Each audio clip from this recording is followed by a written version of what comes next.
Pastor Otabil, let's start with the issue of worship. I've always been fascinated by the elements of worship in the Old Testament, the Ark of the Covenant, the mercy seat, the golden lampstand, the golden altar of incense, and even the partitioning of the temple or the tabernacle into the outer court, the inner court, and the Holy of Holies. How do these elements of worship in the Old Testament transition into the New Testament? Worship in the Old Testament started formally on Mount Sinai.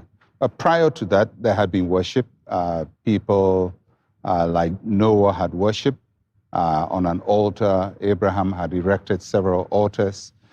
His children had Isaac, Jacob. But there was no established formal system of worship. And God appeared to Moses on Mount Sinai and gave him a pattern of a heavenly tabernacle. And Moses had to build an earthly replica of worship as it was in heaven. And that showed a system of worship that had compartments and that had special rituals and special activities. So much of what you see there was spiritual symbolism. The Ark of the Covenant represented the presence of God. The candlestick represented the light of God.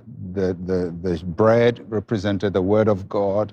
The incense represented the prayer of the people, and so on and so forth. So you realize in the Old Testament worship, there were physical activities representing a spiritual reality. A lot of that was carried from the tabernacle to the building of the temple, the first temple under Solomon. And then when the temple was destroyed after the Babylonian takeover, the second temple was built. When the returnees came, Zerubbabel, Haggai, etc., built the second temple. In that time, the Jews developed another way of worshiping or congregating, that was the synagogues, which eventually led us to the New Testament. The big difference between the Old Testament and the New Testament is that whereas the Old Testament worship is later described as a shadow or a type of things to come, in the New Testament, you have real worship, which does not necessarily need physical emblems or symbols to make it real.